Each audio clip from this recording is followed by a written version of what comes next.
Hello and welcome to The Dream. Today with me is Weldon Green. How are you doing today?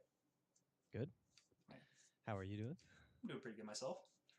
All right, so I wanted to get into it and start out by asking you what exactly your title is in esports. I think it vacillates between sports psychology trainer and coach.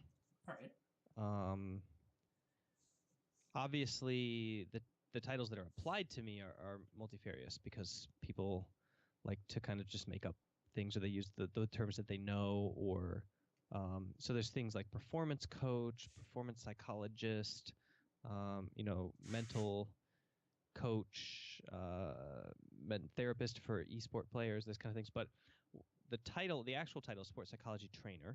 Okay.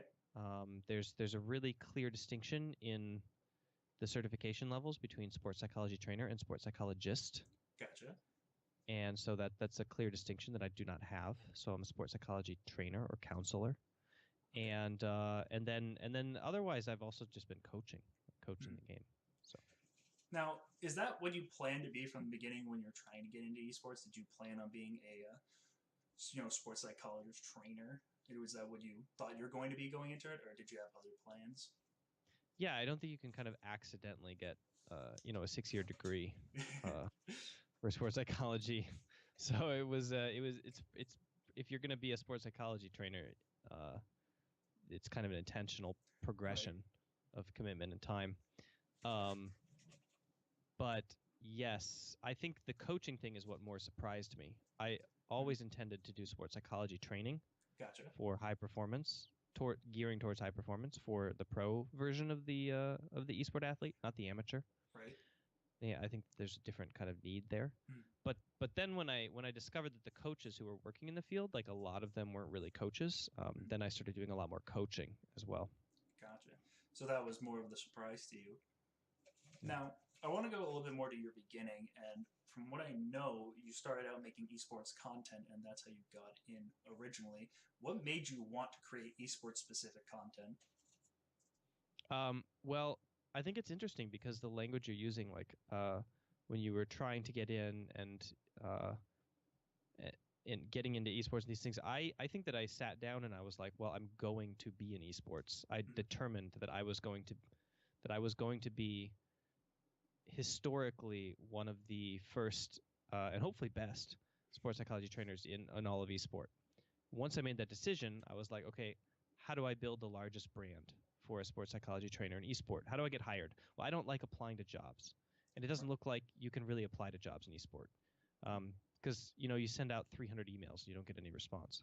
Right. So I knew from the get go that I was going to be building a brand, and people were going to be coming to me because that's how it works in sports psychology, Mm-hmm. more or less. There's no job board where you can go and people say. In fact, when I started in esport, there wasn't even teams weren't even hiring sports psychology trainers, so I felt like I needed to make my job in the first place. Right. So I just researched what it takes to build a brand. Well, you can do marketing, you can do PR, you can do nothing and put out music on a record label and get famous that way. Mm-hmm. You can allow somebody else to do your marketing in that way. Right. Um, or your work to speak for you and build the brand. But if you want to build a brand in esport, you essentially need to generate content. So I started doing YouTube videos. Well, I actually tested blogging for 2 years, and that sucked. I don't recommend writing in esport. I really recommend video content as the kind of content marketing. By the way, the field is called content marketing. So Content. if you want to say, if you're starting out in esport and you want to know how to build your own brand, then just search like how to build a personal brand with content marketing. That's what I did, and I found a bunch of podcasts and I learned how to do it, and then I did it. Nice. Seems fairly straightforward. I Now, always thought it was. I mean, I had it mapped out. So you had it all planned out. Now, originally, I know you did some kind of podcast, and that's how you started. Is there a reason why you switched into mainly video making as opposed to just, you know, doing the blogs and doing podcasts? And is there a pure specific grunt work. reason why it's It was. better? I mean, nothing that I was doing was an accident. I had a hypothesis, and then I had an expected result, and then I tested it. So my hypothesis was I should make I should adapt sports psychology content into written form on the internet for my first content marketing, because the people who are going to be running teams and who are interested in this stuff and the people who are going to be discussing it are going to be doing it on message boards over written content. Right. Then I tested that, and it turns out no. Nobody reads anything. By the way, I found in all of those tests, I found the best form of written content in esport is native content on the games boards, on the various like social media networks like themselves. So if you write content specifically for Twitter, right, like you don't write a blog post that you link out to, you write what is it now? It's not 140. It's like 300 characters or something. I think it's like 280.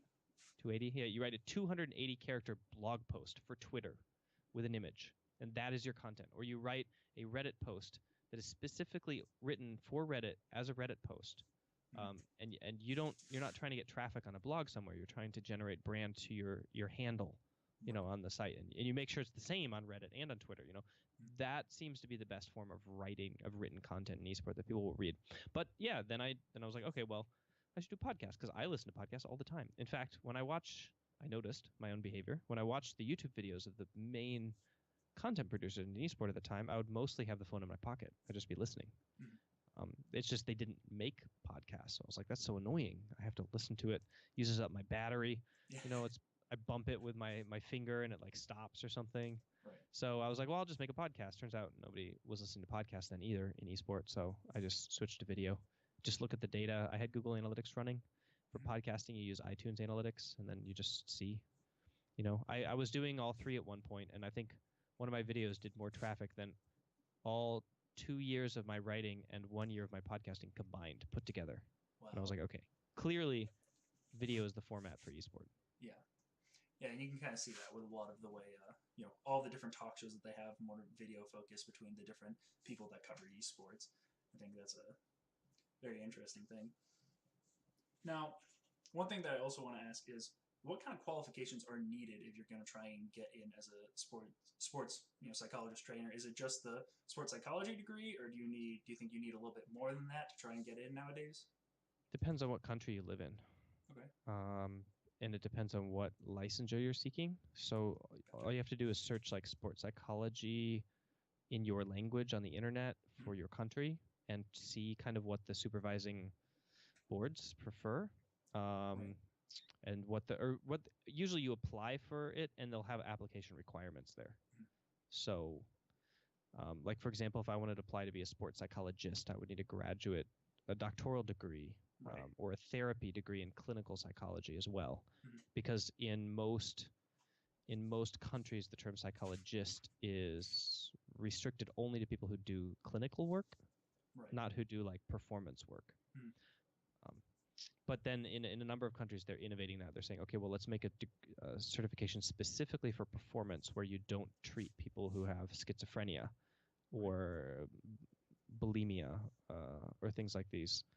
And so, yeah, that's the certification that I am pursuing here in Finland, and that they have a parallel one in the United States now too. But in some other countries, I'm not so sure. Now, as far as working in esport, you don't need any qualifications. You just need to be good at what you're doing. It's irrelevant what your qualifications are in high performance sport. right. I think qualifications are important for a labor market where you need to have a large number of people and you need to have some bar through which you gate them in order to determine salary levels and things like that. But qualifications have really no place in small niche industries like entertainment, high performance sport, music, these kind of things. Right. Mostly.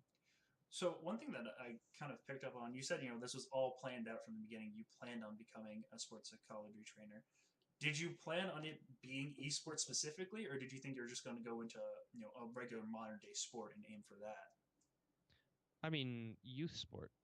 Esports. So when I found out that youth weren't going to be doing sport, that they were going to be doing esport, it just naturally became esport. Gotcha. It wasn't like I aimed specifically for electronic sport. It was more I aimed for what youth were going to be doing, because I need to be in and amongst youth sport if I want to use amateur youth sport as kind of a vector for improving diets, improving habits, improving mentality and health among a large population of young people who are doing sport. So I just kind of looked at the trends and I noticed that in 10 years, there's probably not going to be anybody on my football team or swim team. They're all going to be on some esport team. And I thought that's where I should focus. Right. Now, you also mentioned that you had a plan completely set up, that you had this plan that you completely went by and, it kind of went as you expected. What kind of steps were in that plan? Was it just, go get my degree and then get to making content, or how did you come about making this plan? Well, this all happened after I got my degree. Okay. So I think it was the, I saw an esport tournament and I was watching a StarCraft 2 tournament online. Gotcha. One of my favorite players was playing, and he went out in the quarters or something. But then in the finals, I just watched the finals anyway, because there was actually a Westerner in the finals, and I was like, oh, holy cow! Like a Westerner made it to the finals against Korea, in StarCraft 2. This is a big deal. Yeah. That didn't happen really in Brood War all that much. But we had when StarCraft 2 kicked off, there were a number of Western talents before Korea really got churning on that. But yeah, I was watching the finals and he broke down crying after he choked, and I was like, oh, they need coaches and sports psychology trainers and esport. Aha, I know what I'm going to do. Then I formulated the plan. I was like, okay, so I need to build a brand, and I need to get hired. I need to get hired, and I need to build a brand so I can use the brand to influence amateur sport. And I think that more or less the steps in that plan were straightforward. Like, if you want to get hired, there's only two ways to do it. Mm-hmm. You approach them or they approach you. Right. But approaching people puts them in a position of power. And I'm a power freak. I like to have the power. Right. So I prefer people to come approach me. It's just I don't know. Just feels better that way, right? So right. I wanted to create an asset that people saw as in demand, and that then the market would kind of move towards me. And I knew the way to do that was through a personal brand, which is, you can see many different people in many different industries using personal brands to kind of do the same thing. Right. So I noticed that, and I just was like, okay, well, how do you build a personal brand? And online it just says, well, you need to put out content, create a following. Okay, so then I was like, well, I should make content. So then I started with blogging, which stagnated for 2 years. So that's why nothing happened for the first 2 years. But it was very, very, I learned a lot, right? Because that's the great thing about producing content, is you actually have to reflect, and you have to create, and you have to think. And if you have a philosophical drive behind what you're doing, you're always going forward. So despite the fact that there was no traction in those first 2 years, I was learning about what words work in the space, and I was learning about how I wanted to adapt traditional psychology and traditional sports psychology into esport. So I was testing things, and I was throwing out ideas and having discussions. And then I was and then I knew that I was going to start with volunteer work, because you start with at $0, then you double your price every time. Right. That's basically how you kind of should go about doing it when you're trying to grow. So you just get volunteer work till you can't sustain that anymore, until you forget your first paid gig, and then you just leverage that into the next one and the next one and the next one, and either double your price each time or increment it by one each time, or whatever it is, until you get to a point where you're charging a rate at which you can afford to live. And I think that's generally how most consultancies are built, in a way. So you said you had people coming to you. Does that mean you didn't really end up networking much? You just kind of went solely off your brand and your content, and that's how you ended up getting by for Correct. Getting in? Okay, so that's interesting. I think networking is so building a brand is a 100% solution. I had a long-term vision about it, so I knew I wanted to be successful ultimately. I didn't care when, but I wanted it to be 100%.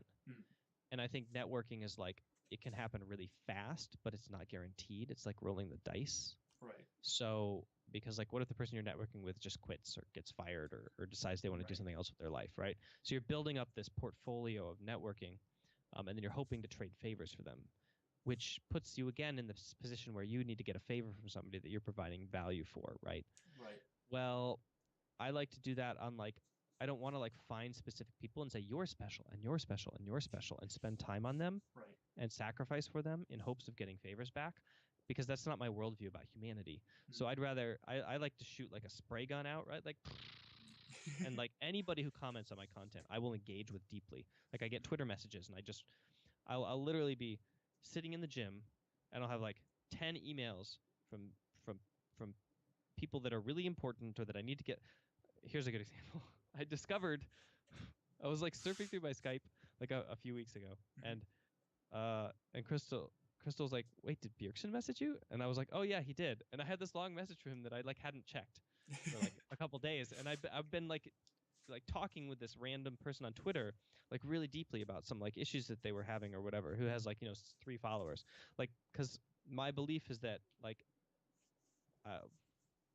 if you shoot out when you're doing a personal brand, when you're doing networking, you're like trying to be really strategic about it. Right. Think of it as strategy mixed with branding, right? When you're doing a personal brand, you're like shooting out a wide spray and you're trying to hit everybody, and every single person that comes to you, you need to be willing to take time out to like engage with them, because then you build this very deep connection with your audience. And who knows, 5 years, 10 years, 20 years down the road, they might hire you for something or have a company or like leave you their inheritance, or like I don't know, like you just don't know. It's impossible to know, right? So anyway, that's just a funny story to highlight like kind of where my mindset has been at. Of course, the problem was I just didn't notice. Like I noticed it at the time, but I was taking care of my kids, and then like the notification went away and I was like, oh shoot, yeah, Bjergsen messaged me. Then I had to message him back. So then I messaged him back, but like it's a perfect example of like kind of like the correct mindset to have to differentiate personal branding and like spraying out like connections with everybody versus networking, which is very strategic. And that's a philosophy thing. I mean, if you need the fast track, you should network, because one network connection can get you everything. Right. But think of personal branding as networking on a grand scale in a more like human friendly manner, I guess. And I think that's interesting, because whenever I feel like in a lot of interviews with like many pros or whoever it may be, people ask, how do I make it in? They say networking is huge. It's networking that's really going to do it. It's literally the only thing. Yeah, it is the only thing. I mean, building a personal brand is just giving leverage to get people to contact you so that you build your own network that way. But if people are going to ask me how to be a pro player, it's really simple. It's like 2 steps in the formula. You get to the highest rank possible on the ladder, and then you talk to the people in your games who are pros by networking with them, and you be really nice all the time. Don't be a dick in your games, because nobody's going to recruit you. It's all through networking but through the people you play with. That's it. It's so easy. It's really straightforward, like the road to prodom right now, because there's so few people who are capable of doing those 2 things, of getting to the highest rank on the ladder and then like talking and leading and showing themselves in the games and networking with the pros that they play with to get on the team. So yeah, I think that's interesting, and I think it isn't brought up enough how content is a good way of going about making your own personal brand and making your own personal network, as opposed to just always looking to try and get those favors, which you see a lot of people try and do. They're always kind of outreaching to try and get these small favors that for a lot of times don't end up panning out. And it's unfortunate. It is unfortunate, but that'll, like you said, I think the other thing I like about doing personal brand as opposed to networking is the operating security you have. I feel like most people who are doing networking live in a constant state of expectation and worry. Yep. Like they're doing all these favors, they're bending over backwards, they're maybe spending their own money, their own time, they're sacrificing stuff for these very few select special individuals. Then they're nibbling their nails and they're waiting for the thing, and they're expecting something, but they know kind of like that probably it's going to be a little bit more of a self-serving thing and nothing's going to happen. So you live with that constant kind of like when is it going to happen, and how often am I going to be let down? Mm-hmm. With a personal brand, you have 0 expectations of anybody. You just give with no expectation of anything in return. You balance the scales only in your favor. Right. You give like always more than 50% and take less than 50%. So everything is always balanced towards you. And then you just wait. You just wait for like that one person who like gives back, right? And in reality, a lot of people give back. They give back with their comments and their love and their friendship, and their likes and their shares. And then eventually, like with a job, at some point, or with a purchase of one of your T-shirts or something like that. So, but you get to operate in this really healthy space in mentality where you have no expectations of anybody that you're doing all this stuff for. And so if you can play the long game, if you can afford to build a personal brand as a hobby and as kind of like a pursuit for 3 years, 4 years, 5 years, 6 years, 10 years, it's more guaranteed way of success, and it's way more fun to do and easier to operate psychologically. Mm-hmm. I feel like. So that's a really good difference you noticed, like really keen there on the psychology of that. And I think that's the only expectations, like you said, there isn't really expectations of others when you're doing personal branding.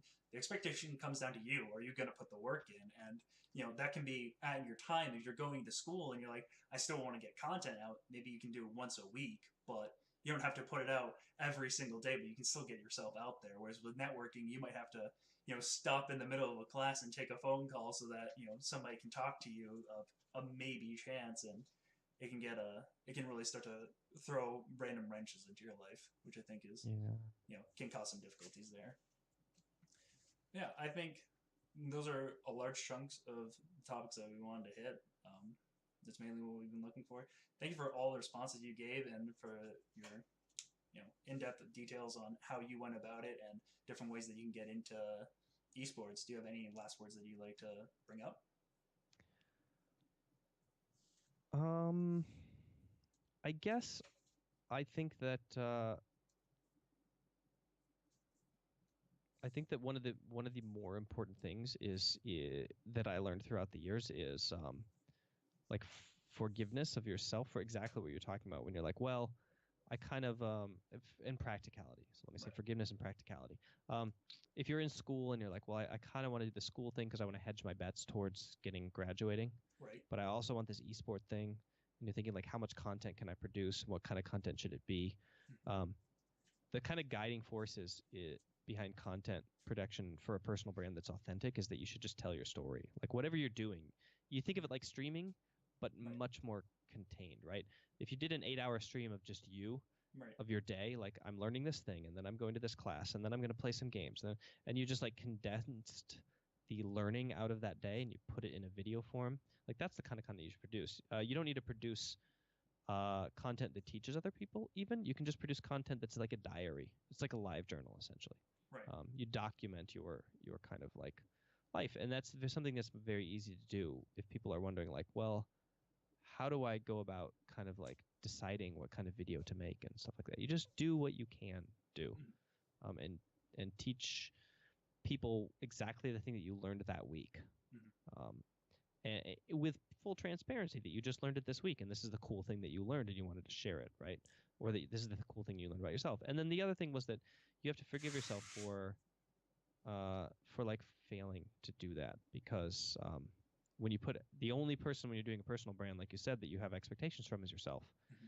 And honestly, failing your own expectations is really one of the worst things that you can feel. Right. You constantly are letting yourself down, and you're like, I knew I was going to screw this up, So I think one of the things I learned was that it's so much easier if you just lower the expectations on yourself too, Mm-hmm. fail those along, and realize that like you're going to be putting out tons and tons of videos over the years, and it's just going to be one random lucky video that just like randomly goes viral and gets you like 90% of your user base or Right. your fan base that then gets you the job that you want, Mm-hmm. or the sponsor that finally starts paying the bills. So like you have to have some level of practicality like over the expectations you put on yourself, that if you punish yourself for missing that one video that one week,